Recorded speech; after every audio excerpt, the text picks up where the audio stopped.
What do I do now? How did this happen? How am I going to get through this? Is my son or daughter going to be okay? How am I going to make ends meet? Who's going to help me with this? If you or your child have been the victim of child sexual abuse, it's likely you have asked one, if not all of these questions. If child sexual abuse is a reality in your life or in the life of someone you love, you may be dealing with fear, confusion, anxiety, disbelief, and uncertainty. You may feel as though the walls are closing in around you. If it was your child that disclosed to you, it's possible you are even questioning whether or not they're telling the truth. And if you are the one who was abused, you may be wondering if anyone will believe you. The gravity of this reality can make you feel as though it is too much to bear. Not knowing where to turn or what steps to take next, you might be asking, what do I do now? Breathe. Just breathe. I created this acronym to be a simple guide for navigating the complex issue of child sexual abuse. Believe.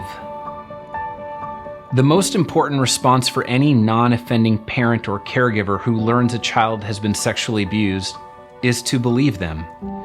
This may seem like an unspoken, or to some, it may even seem counterintuitive, because as a parent, you may want to vet and/or verify your child's allegation. But research, along with the experience of expert investigators, prosecutors, child welfare professionals, and most importantly, the children themselves, has found believing the child will make it less likely for them to retract their disclosure.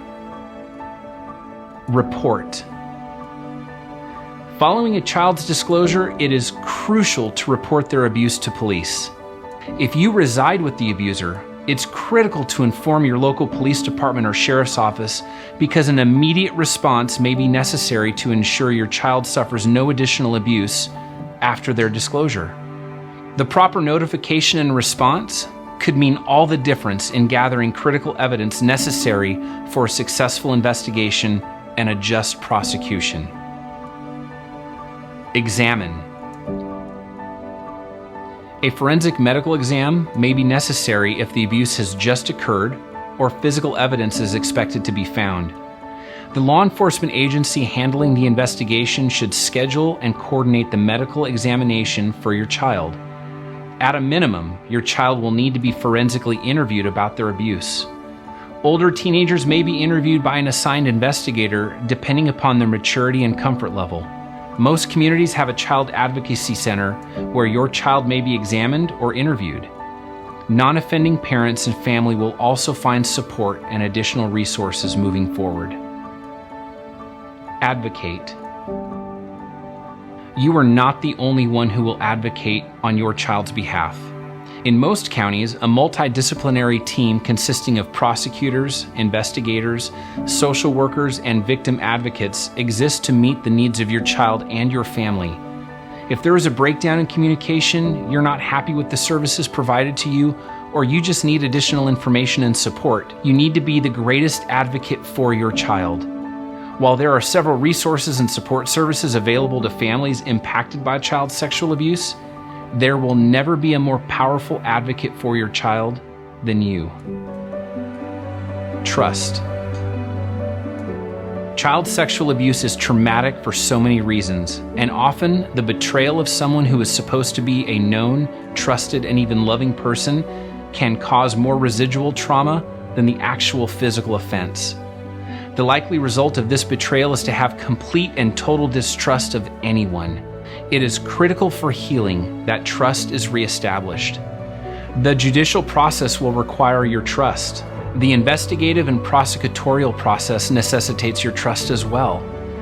When you decide to participate in counseling and/or therapy, trusting your therapist will help you find success in healing. It is hard and it may seem counterintuitive, but learning to trust again, while a difficult process, will allow you to reap the reward of new and renewed relationships. Hope. Hope is the balm that accelerates the healing. But where can one find hope in the midst of hurt? Hope can be found, but it requires the elimination of some things in your life and the inclusion of others. Hope requires effort, especially following trauma.